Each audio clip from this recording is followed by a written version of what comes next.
Saya memberi keyakinan buat sahabat Kendimas dimanapun sahabat berada. Channel Kendimas ini istimewa, terbuka, memberikan penjelasan, tidak sepotong-sepotong, tidak sepanggal-sepanggal, gambarnya tidak mencuplik dari gambar-gambar lain.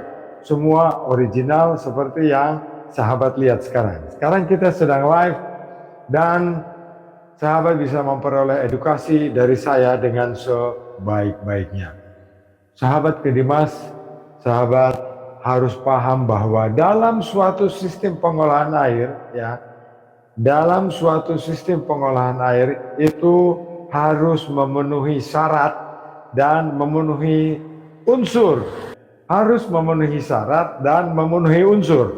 Jadi tidak asal begitu kemudian jadi.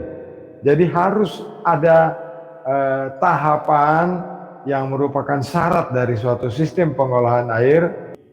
Jadi dalam suatu sistem pengolahan air, itu harus ada makrofilter.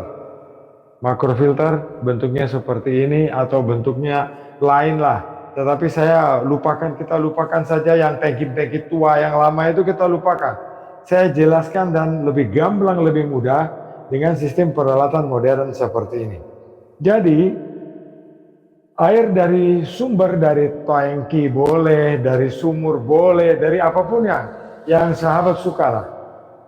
Sahabat masukkan dulu melewati makrofilter. Ya, saya secara pribadi tidak ingin lagi menggunakan bahan granular. Jadi saya akan memberikan edukasi tentang semua yang modern-modern saja. Yang tua-tua sudah kita lupakan.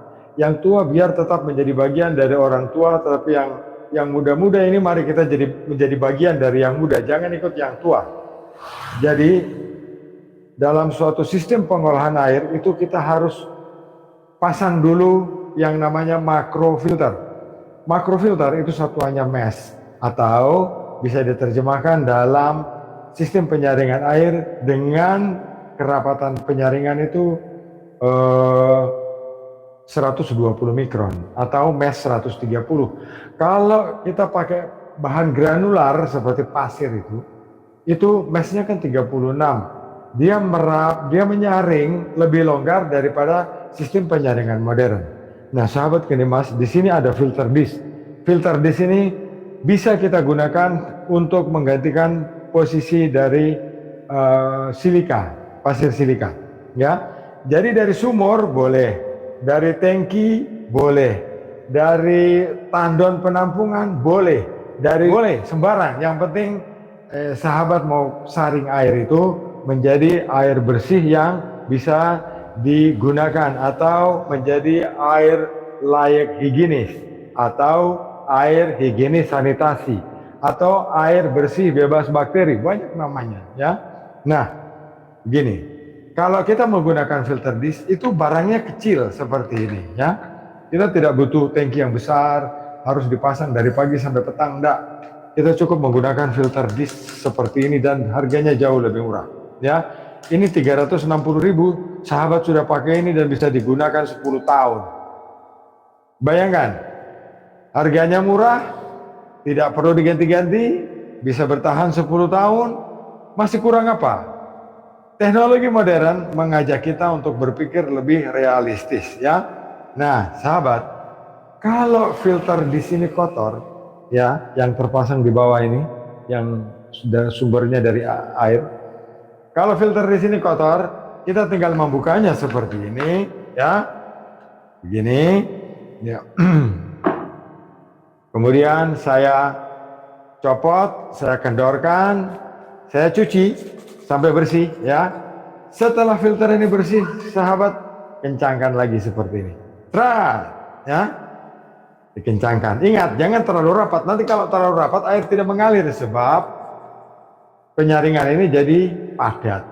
Nah, kalau sudah bersih, sahabat bisa masukkan lagi, plak, ya, kemudian ditutup kembali. Nah, ada yang bilang lagi, Pak itu masih repot dibuka-buka. Saya akan kasih tahu lagi, caranya malas, ya. Baik, bagaimana caranya Pak? Saya akan kasih tahu caranya malas. Kalau Anda pemalas, malas cuci-cuci ini, Ini dibuka ya, dibuka, tutupnya atas sini, taruh di bawah, pasang keran di atas sini. Nah, pasang keran seperti ini. Selesai persoalan. Sahabat tidak perlu buka-buka ini lagi, ya. Kita kencangi saya sudah, tidak usah dibuka-buka lagi. Kalau filter ini kotor, ya, kalau filter ini kotor, sahabat bisa buka sini, sini. Nah, iya, kotorannya akan keluar dari sini. Terus tanya lagi. Ini saya menjawab pertanyaan yang 400 kali orang bertanya hari ini. Jadi begini, kalau pasang filter di sini, jangan dipasang menghadap ke atas begini. Sebab kalau kotorannya kita mau keluar dari sini, ini dia akan nyemprot di kita punya muka. Jadi kita harus pasang ini ke bawah. Jadi kita mau pasangnya begini, ya. Jadi instalasinya begini. Jadi bukan berdiri begini.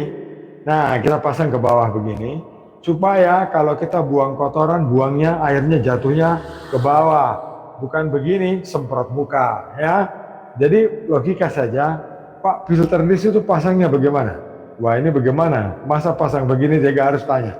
Kalau menghadap ke atas begini, kalau kita bersihkan, kita buka ini, air akan nyemprot kita punya muka. Jadi yang benar bagaimana? Ya harus pasang ke bawah begini, ya. Filter disk harus dipasang begini. Filter disk ini, kawan, ini alirannya 10.000 liter per jam, ya. Ini, kecil ini 10.000 liter per jam. Kalau kita gunakan pasir silika, itu maksimal sekencang-kencangnya itu hanya 4.000 liter per jam. Ya, tangki FRP itu hanya 4.000 liter per jam. Jadi ini lebih kencang alirannya dibanding dengan 1054 atau FRP atau masih yang pakai 3-way. Ini solusi yang terbaik yang saya berikan buat kawan. Sebab sahabat, kita punya rumah ini kan makin hari makin kecil ya. Kalau masih ingat lagunya Titik Puspa itu Gang Kelinci itu gitu. Jadi lagu rumah kita yang dulu nenek moyang kita rumah besar-besar ya. Tidak ada istilah minimalis. Tapi sekarang perumahan-perumahan itu kecil-kecil, rumah besar.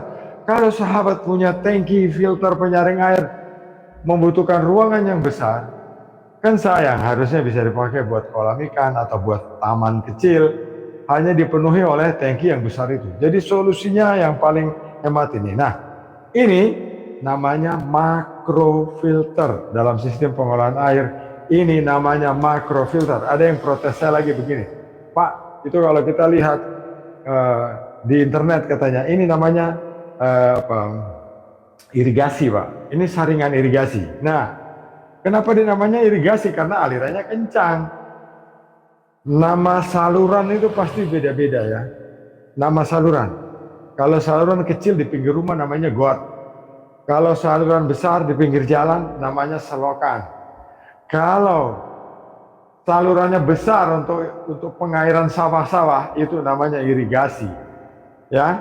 Jadi benda ini diberi nama sesuai dengan kapasitas alirannya. Kalau saya bilang, oh ini filter, ini tidak cocok alirannya besar. Untuk sahabat yang kreatif. Nah, sahabat saya teruskan.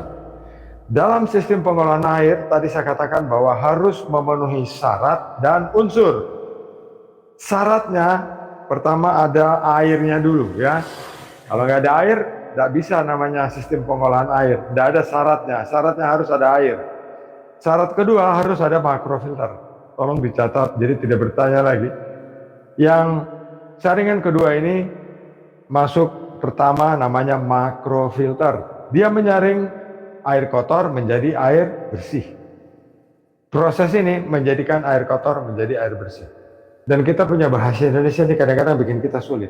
Saya bilang air bersih, mereka masih tanya lagi, Pak, bersih itu warnanya hilang kan? Masih kabur-kabur kah? Ya tidaklah. Namanya air bersih artinya air yang sudah tidak ada lagi kotorannya, tapi warnanya tetap begitu ya. Jadi tetap begitu. Setelah itu kita pindahkan ke mikrofilter ya, dari makrofilter ini ya menuju ke mikrofilter. Makro besar, mikro kecil ya.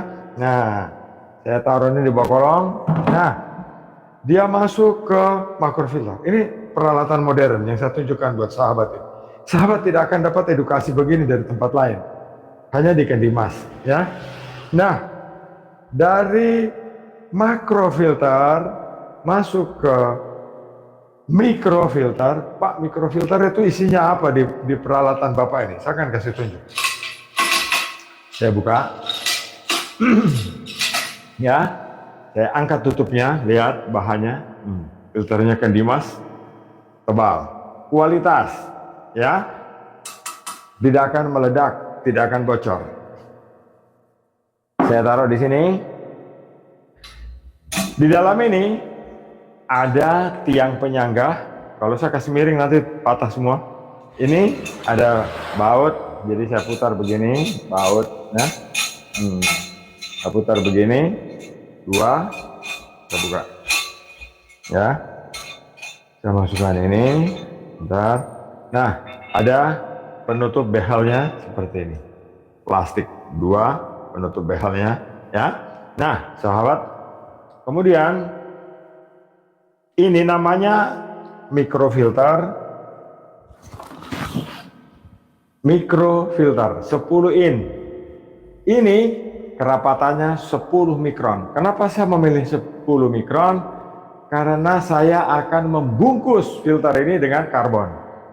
Jadi saya menggunakan yang 10 mikron, ya. Yang mengikuti streaming sore ini paling beruntung. Saya masukkan di dalam sini 1. Saya masukkan 1 lagi, 2. Nah, sudah itu 10 mikron. Saya tutup dengan ini. Ini pengancing keduanya. Nah, saya masukkan.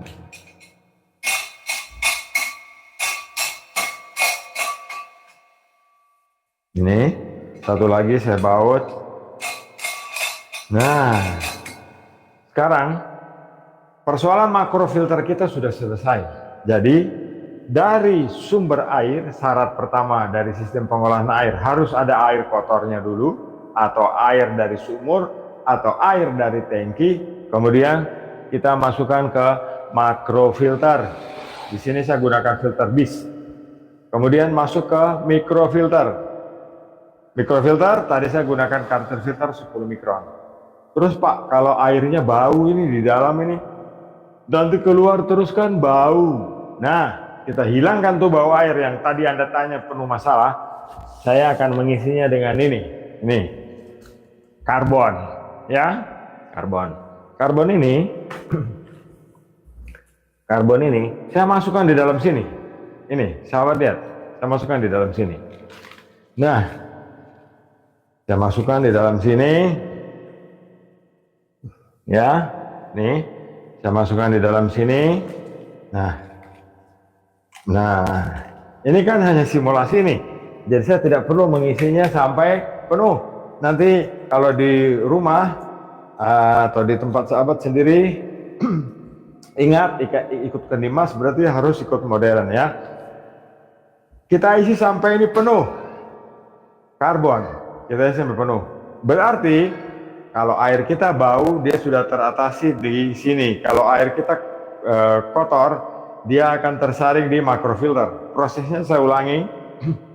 Syarat dari sistem pengolahan air adalah ada airnya, syarat pertama.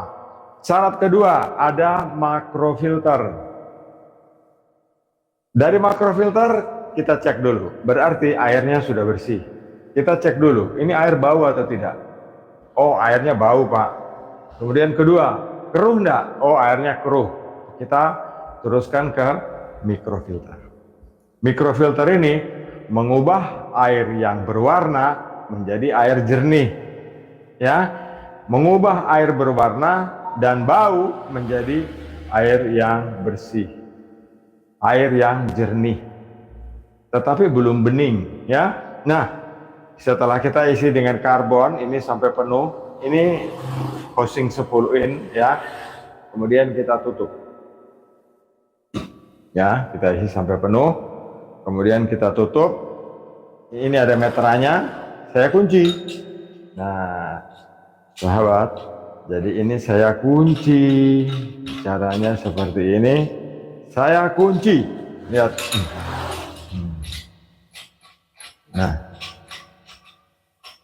Nah, saya kunci, lihat. Pengancingnya kuat, ya, bahannya tebal, tidak takut meledak. Saya ulangi lagi. Syaratnya adalah ada air, ada makrofilter. Makrofilter membuat air menjadi bersih. Setelah air bersih, kita pindahkan ke mikrofilter.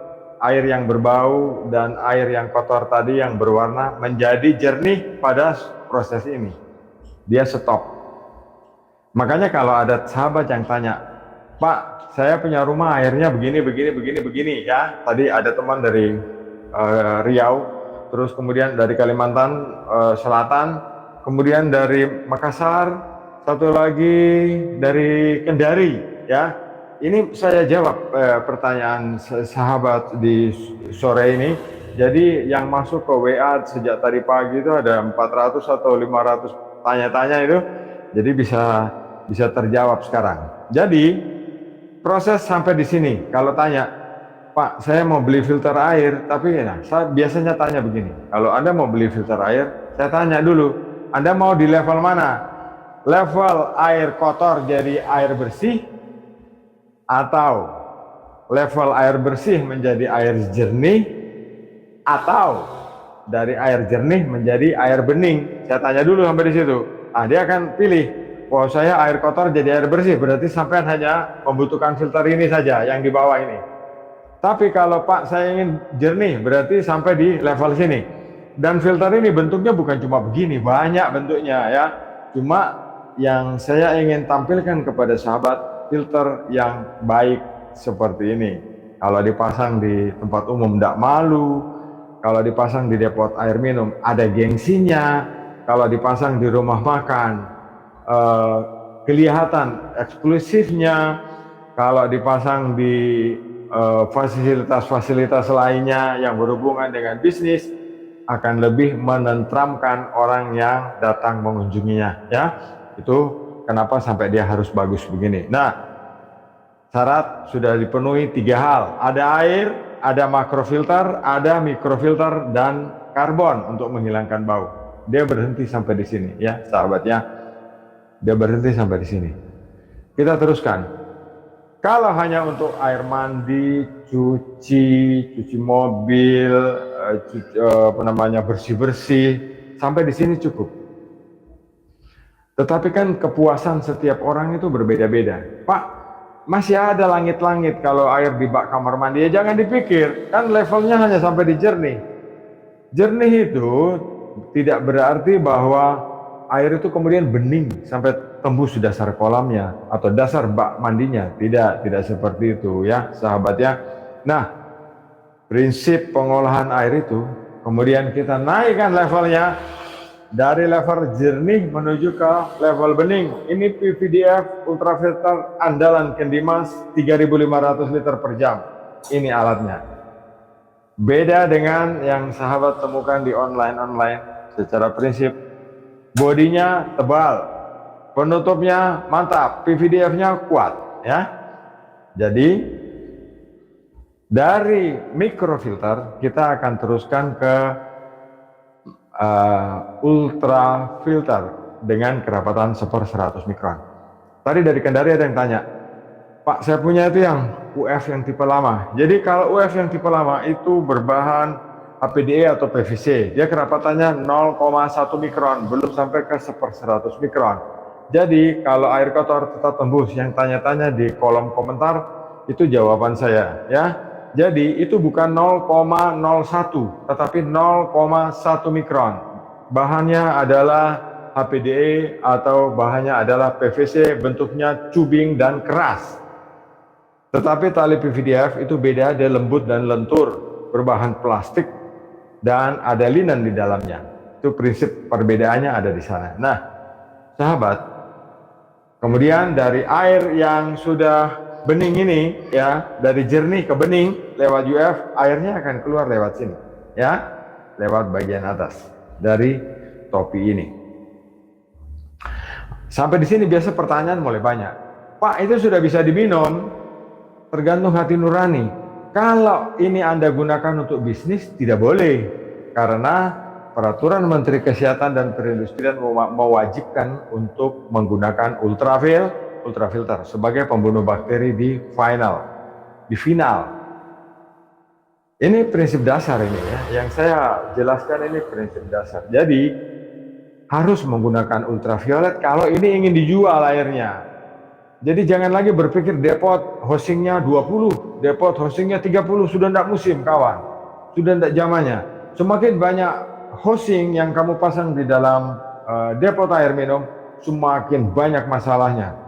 Ya, semakin banyak masalahnya karena air busuk yang disaring busuk-busuk itu tinggal di dalam hosting yang begitu banyak sampai di ujung.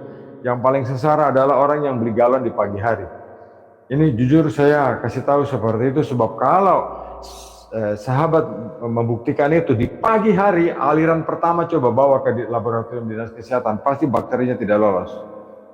Biasanya itu air sudah lolos kalau sudah galon kelima, galon keenam itu baru bisa lolos. Tetapi kalau di pagi hari dengan hosting yang begitu panjang, tidak steril, pasti banyak masalah. Jadi gunakanlah hosting, atau kalau kita menggunakan sistem penyaringan, gunakanlah yang sedikit saja, yang pendek, yang masuk di akal, supaya apa yang kita lakukan itu baik bagi konsumen, bukan baik buat kita.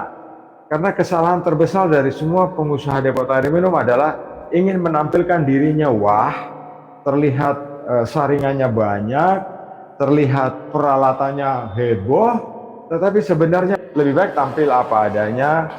Dan harus kita ingat bahwa air itu bukan saya yang bikin, bukan juga sobat yang bikin. Bukan saya punya istri yang bikin, juga bukan sobat punya istri yang bikin.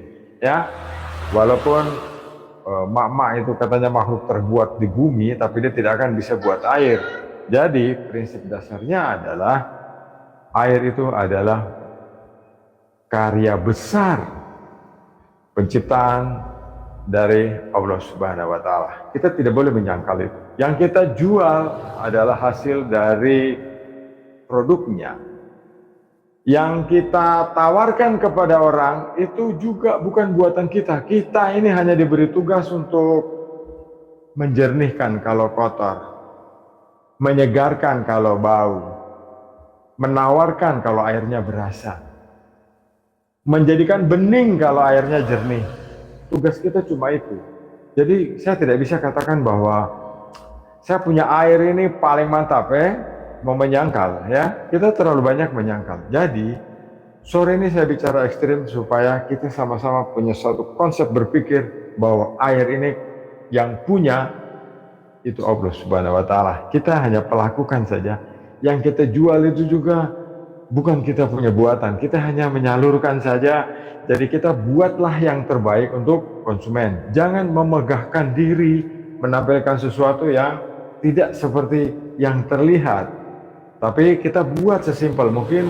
Yang penting itu bersih sesuai dengan higienis sanitasi dari dinas kesehatan. Yang penting itu bersih, tempatnya kinclong, ya. Tidak ada kotoran menyumbat, tidak ada laba-laba di langit-langit, tidak ada debu di atas depot air minum, sikat galonnya juga bagus, semprotannya tidak ada kotoran. Itu yang terpenting, itu memenuhi standar higienis sanitasi dari dinas kesehatan supaya kita punya air bisa layak jual. Dinas kesehatan tidak akan melihat Anda punya hosting 30, tidak akan melihat sahabat punya hosting itu 50 biji, ya. Tidak, mereka tidak melihat itu. Yang mereka melihat adalah kebersihan tempat usaha, yang melayani bersepatu, berbaju sopan, bisa-bisa bertopi, ya. Lantainya bersih. Kalau tidak bisa di keramik, ya usahakan selalu mengkilap. Jadi tugas kita hanya menjalankan apa yang diperintahkan oleh undang-undang, bukan apa yang diperintahkan oleh penjual. Tetapi kita punya tanggung jawab moral kepada konsumen. Jadi kita yang melakukan menjual air, kita usahakan sebaik-baik. Setelah air itu bening, kalau hanya untuk digunakan pribadi di rumah tangga, tidak perlu pakai UV. Sebab tidak ada hubungan dengan orang lain, ya. Sebab tidak ada hubungan dengan orang lain, itu hanya kita. Bapak, ibu, anak, adik, saudara, kayak gitu. Tetapi kalau air ini mau sahabat jual, sahabat harus pakai tambah satu, ultraviolet ya. Jadi harus pakai ultraviolet. Nanti ini saya tidak bisa buka plastiknya, sebab kalau saya buka ini kemudian saya pegang dengan tangan nanti berkarat di sini ya. Nah ini nanti sahabat hubungkan dengan pipa ke sini, nah kayak gini ya. Nanti air keluarnya dari sini. Nah ini bisa kita jual. Dan saya jamin bahwa hasil dari laboratorium dinas kesehatan pasti lulus. Ya, saya jamin bahwa kalau sahabat menggunakan sistem filterisasi seperti ini, insya Allah pasti lolos dari dinas kesehatan. Itu saya menjaminnya. Nah, kenapa saya berani menjamin? Karena sistem pengolahan air ini benar. Jadi harus memenuhi kriteria dan syarat. Yang masih dayung-dayung kita tinggalkan, kita kembali dan kita beralih ke peralatan yang lebih modern. Sahabat Gerimas, saya hari ini bicara agak kasar. Jika kurang berkenan mohon dimaafkan. Wabillahi taufik walhidayah waridho walinayah. Wassalamualaikum warahmatullahi wabarakatuh.